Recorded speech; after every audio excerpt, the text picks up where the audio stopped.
Est-ce que vous saviez que l'investissement immobilier est accessible à pratiquement tout le monde de nos jours? Vraiment n'importe qui peut investir en immobilier. La problématique à l'inverse, c'est que tout le monde peut faire des erreurs et surtout si vous y connaissez rien et si vous faites n'importe quoi. Aujourd'hui, on va voir 3 erreurs manifestes que font tout le monde, plutôt les débutants, ceux qui ont déjà quelques biens et qu'il faut absolument éviter lorsque vous faites de l'immobilier. Salut, moi c'est Willem. Sur cette chaîne, je te parle de business, d'investissement, d'immobilier.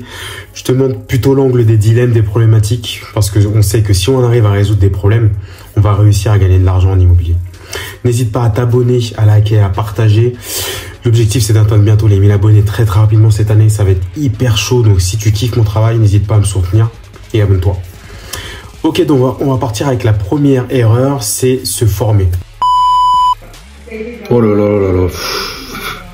Non, je voulais dire investir sans se former. Oh là là là là, les gens vont se dire mais qu'est-ce qu'ils racontent sur un escroc machin. Non, c'est investir sans se former, c'est ça la première erreur. Allez, je vous laisse avec la vidéo. Je sais que sur internet on voit beaucoup de contenu payant et gratuit et on sait pas du tout ce qu'il faut savoir, ce qu'il faut connaître, quel est le niveau de formation qu'on a besoin. Donc, ce que tu vas faire, c'est appliquer la technique du 80-20. Si tu veux faire quelque chose, soit tu le connais à 20% et tu délègues à quelqu'un qui le connaît à 80% minimum, soit tu connais à 80% de ses compétences et tu le fais toi-même. Par exemple, la comptabilité. Que ce soit sur mon groupe ou d'autres groupes immobiliers, j'ai vu des questions du style comment on fait pour déclarer le LMNP, à quel moment ça se passe, etc., etc. Ce genre de questions, c'est pas possible. Donc, ce qu'il faut que tu fasses, c'est que par exemple, dans ce cadre-là de la comptabilité, tu sais ce que c'est LMNP, tu sais ce que c'est SI, etc., etc. Et ensuite, tu délègues à un comptable qui a donc 80% minimum de cette compétence pour faire ton expertise. Il n'est pas possible d'avoir un peu de compétences et de faire soi-même ou d'avoir 0 compétences et de faire soi-même. Ça n'existe pas. Technique du 80-20. Tu connais 20% de choses que tu dois faire. Donc, par exemple, si tu fais un immeuble, tu veux savoir comment ça fonctionne avec même de rapport, comment ça se passe si c'est pas divisé officiellement, comment on fait pour le diviser officiellement. Et après, tu peux déléguer à quelqu'un qui est expert dans tout ça. Donc ça, c'est hyper important à comprendre. Ne va pas te lancer dans un investissement immobilier sans être expert, sans rien connaître. Moi, je vais faire du marchand de biens. J'ai beau avoir plusieurs millions d'investissements en immobilier. Il faut que j'aille voir un expert, des gens qui ont déjà fait du marchand de biens, des banques qui suivent uniquement les marchands de biens. Il faut que je passe par quelqu'un. Il faut que j'apprenne quelque chose. Je vais pas aller faire du marchand de biens comme un soldat. D'accord? Donc, marchand de biens, c'est tout ce qui est achat-revente en propriété, en professionnel. Donc, c'est hyper important d'avoir la base des bases ou de déléguer à quelqu'un qui a 80% de ses compétences.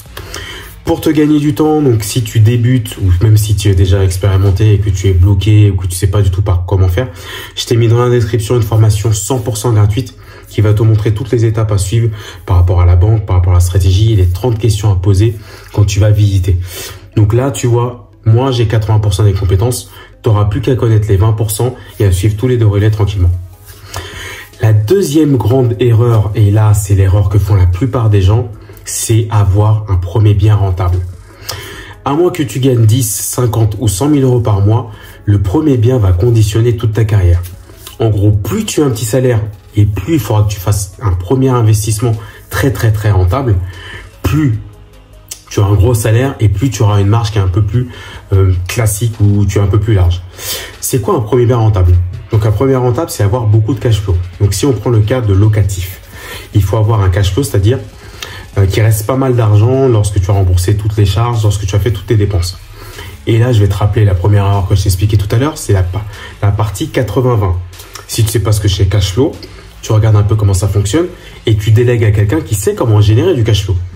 Si jamais tu veux pas déléguer à quelqu'un, il faut que toi-même tu saches comment faire pour investir dans des biens locatifs qui génèrent tout le temps beaucoup de cash flow. Donc, le minimum c'est 0, c'est-à-dire qu'une fois que tu as tous tes impôts, tes charges, toutes les dépenses, quand tu fais appel à quelqu'un parce qu'il y a des problèmes, quand tu meubles, etc., toutes les dépenses, ça doit être ton revenu à 0, ça doit être remboursé par le locataire. Donc, il faut absolument que tu vises que des biens locatifs qui ont des très gros cash flow. Pourquoi? Lorsque tu vas enchaîner, faire le deuxième, troisième, lorsque tu vas voir la banque, et la banque va se dire, ok, ce premier bien est hyper rentable, tu crois que ça va se passer comment? La banque va se dire, ok, il a réussi son premier investissement, ce deuxième-là, il est compliqué, mais il m'a prouvé qu'il sait gagner de l'argent. Il a prouvé qu'il sait gagner son budget. Rappelle-toi ce que je dis souvent, la banque veut gagner de l'argent sur toi. Le fait que tu gagnes de l'argent sur ton locatif, elle s'en fout. Elle se dit, il gagne de l'argent sur ce locatif, il rembourse son crédit. Donc si jamais je lui prête de l'argent, il y aura de fortes chances qu'il rembourse son crédit. C'est pour ça que la banque veut que tu sois en cash flow très positif. Ça, c'est hyper important. Ensuite, si tu fais une résidence principale, essaye de faire toujours des mix RP locatifs. Les mix RP locatifs, c'est quoi? C'est comme dans cette pièce ici que tu es en train de voir. Là, donc là, je suis dans un de mes gîtes. Au niveau de ce gîte, donc, je fais un mix RP locatif. C'est-à-dire que moi, j'habite dans la maison qui est juste à côté. Et il y a une partie que je mets en dépendance, que je mets à disposition pour du Airbnb. Ça s'appelle du mix RP locatif. C'est-à-dire que c'est ma résidence principale, point de vue fiscal, mais ça me rapporte de l'argent. Donc, le niveau au-dessus, c'est d'avoir que des biens qui te rapportent de l'argent, même en résidence principale. Tu peux par exemple louer ta chambre, tu peux par exemple louer ton parking, tu peux louer une partie de ta cave, tu peux louer ton garage, tu peux louer une partie de dépendance, tu peux créer, comme nous on fait, des espaces dédiés pour louer à d'autres personnes pendant l'année. Ou si jamais tu veux rien louer pendant que tu es là parce que ça te dérange, quand tu pars en vacances, tu peux faire du Airbnb et louer une partie de ta maison ou toute la maison quand tu es en vacances. Ce qui permet donc ce qu'on appelle donc du mix RP locatif, c'est-à-dire faire du locatif dans sa résidence principale, mais l'avantage du point de vue de banque et du point de vue fiscal, c'est que c'est ta résidence principale. À quoi ça sert de faire ça? Ça sert à avoir un premier bien rentable. Donc même si tu te positionnes sur la résidence principale et qu'après tu vas enchaîner, tu dis regardez, j'ai investi dans la résidence principale, ça me rapporte de l'argent. Si jamais tu n'es pas à l'aise avec ça, il faut que tu vises une résidence principale qui va se revendre très bien. C'est-à-dire que si tu investis dans la résidence principale, tu dis regardez, j'ai fait tous ces travaux, ça va se revendre tant, c'est une valeur vénale de temps. Regardez, j'ai acheté dans tel emplacement, c'est une valeur vénale de temps. C'est hyper important de voir ça. Donc même si c'est une résidence principale, il faut raisonner en chiffres et en termes de risque. C'est hyper important pour enchaîner. Donc la deuxième erreur que les gens font, c'est que ils investissent dans un premier bien qui n'est pas assez rentable. Ils n'ont pas optimisé leur résidence principale. Ils n'ont pas optimisé le locatif et du coup, il n'y a pas de cash flow ou pas un cash flow de fou. Et pour enchaîner, c'est très compliqué. N'oublie pas que le premier bien conditionne clairement ta carrière. Plus ton premier bien sera hyper rentable, plus ta résidence principale sera rentabilisée ou à une valeur vénale, c'est-à-dire une valeur à la vente qui est élevée, et plus tu pourras enchaîner les investissements plus rapidement. C'est comme ça que j'étais très vite. Donc nous, on a 3,4 millions de patrimoine. On a été vite parce que dès le premier bien, c'était rentable. Dès le deuxième bien, le mix RP locatif, c'était rentable. Et du coup, à chaque fois que je vais voir la banque, c'est hyper facile de lui dire, regardez, j'ai investi tant, ça rapporte. Et la banque, elle peut pas me dire de refus, elle peut pas avoir des refus au niveau de, en mode, c'est trop compliqué, c'est trop risqué, etc., etc. Ce sera plus des trucs en mode, tu peux mettre un peu plus d'apport, tu peux mieux expliquer, etc., etc. Mais du coup, elle sera confiante. Donc, c'est hyper important d'avoir un premier bien hyper rentable. Ensuite, la troisième erreur que les gens font, et là, c'est la plus critique, c'est en négliger la fiscalité. La fiscalité est hyper importante avec la partie obtention d'un crédit immobilier. Pourquoi? Si tu gagnes de l'argent mais tu ne sais pas comment le conserver, ça ne sert à rien, tu vas tout rendre à l'État. Donc la fiscalité, je reprends l'erreur numéro 1, donc au niveau de la technique du 80-20, il faut que soit tu délègues à quelqu'un et tu connais 20% de la fiscalité, soit tu t'en occupes toi-même, tu es responsable de ta stratégie, du montage, etc. Et tu connais 80% de la fiscalité. Au niveau de la fiscalité, ce qui est important de comprendre, c'est quoi? Il faut que tu saches quelle est la fiscalité qui est adaptée par rapport à ton profil pour ne pas payer d'impôts sur plusieurs années. L'autre erreur aussi bonus que les gens font, c'est qu'ils se disent, sur les réseaux, on dit, vous n'avez pas payé d'impôts sur le locatif à vie. C'est faux. Les impôts ne sont pas, vous n'avez pas payé d'impôts si vous faites le bon montage par rapport à votre situation, parce qu'il n'y a pas un montage unique. Et vous n'allez pas payer des impôts pendant beaucoup d'années sur les revenus locatifs. En fonction du montage, par exemple SCIR, ça peut s'imputer sur vous-même si vous êtes en déficit, mais ça dépend après du montage. Donc la règle à comprendre déjà, c'est que vous n'allez pas payer d'impôts pendant 5, 10, 15 ans si vous faites les bons montages adaptés à votre profil. Ça, c'est hyper important à comprendre. Une fois que vous avez compris ça, vous devez aussi comprendre quels sont les différents types de fiscalité. LMNP, SCI, SAS, SCI IR/US, SARL de famille, etc., etc., etc. Donc, technique du 80-20, vous devez, si vous déléguez les montages, la stratégie, etc., vous devez au minimum comprendre les 20%. Même si vous rentrez, et c'est là que je vous fais gagner du temps, à travers mes formations gratuites et mes accompagnements, c'est que dans les accompagnements, on vous explique tous ces éléments-là. Vous n'aurez plus qu'à comprendre les 20% un peu comment ça se passe. Donc, je vous donne tous les éléments. Et après, j'ai des équipes qui s'occupent d'implémenter le montage, etc., pour vous faire gagner de l'argent et pas que vous ayez à payer des impôts. Si jamais vous passez pas par moi ou si jamais on ne travaille pas ensemble, c'est pas un souci. Mais dites-vous qu'il faut que vous compreniez au moins 20% des choses. Est-ce que vous comprenez ce que c'est LMNP?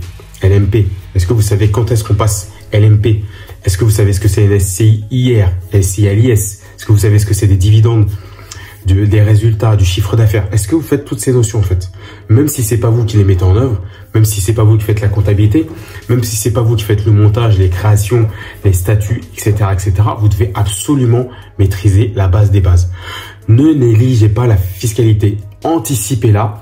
Quand vous commencez à investir, dès votre premier, et si vous l'avez pas encore fait, que vous avez déjà investi, anticipez-le. Anticipez le fait que vous allez être LMP un jour. Anticipez le fait que vos enfants, ils vont casquer si jamais vous ne faites pas des SCI pour leur transmettre leur argent. Anticipez le fait que quand vous faites des SCI, on ne peut pas sortir l'argent comme ça. Anticipez le fait qu'à la fin de la SCI, vous allez payer l'IS. Anticipez le fait que lorsque vous êtes en société et si vous êtes en déficit, vous ne pouvez pas sortir de l'argent, même s'il y a de l'argent fictif. La fiscalité, ça s'anticipe. Si vous n'anticipez pas, vous allez gagner de l'argent et vous allez tout redonner à l'État. J'espère que tu fais pas ces 3 erreurs ou si tu les savais, dis-moi en commentaire ce que tu en penses, si tu as appris quelque chose. N'hésite pas à liker, à partager. Le but, c'est qu'on atteigne les 1000 abonnés, la team. Merci du soutien, merci pour ceux qui sont là. J'ai fait un petit format un peu différent parce que vous voyez, je change de décor à chaque fois parce qu'avec les kids, avec les investissements, c'est compliqué. Je sais que vous aussi, vous avez une vie, vous devez comprendre ça. Donc, j'essaie de vous partager le maximum de contenu, mais c'est vraiment pas évident de toujours partager du contenu maintenant. Et avec les accompagnements, les investissements, les kits, etc., c'est vraiment compliqué. Et ce gîte-là, pour ceux qui veulent voir des infos sur ce gîte, je vous invite à taper Domaine du Béda sur Internet et vous verrez notre business de gîte. Si vous êtes encore là, commentez erreur. Et ouais, la team. Faut absolument pas faire ces erreurs, ça vous permettra vraiment d'investir et d'être serein par rapport aux investissements immobiliers. Rejoignez-moi sur Instagram, UnimoCWN. Donc aujourd'hui, je vous fais beaucoup travailler, je sais pas si je vais mettre ça en montage, mais je compte sur vous pour me soutenir la team et puis de liker si vous appréciez mon travail. On s'attrape sur une prochaine, on se voit bientôt et si vous avez des suggestions de vidéos, des questions, des sujets que vous voulez que j'apporte en vidéo, n'hésitez pas, moi je suis là pour vous. À plus, ciao!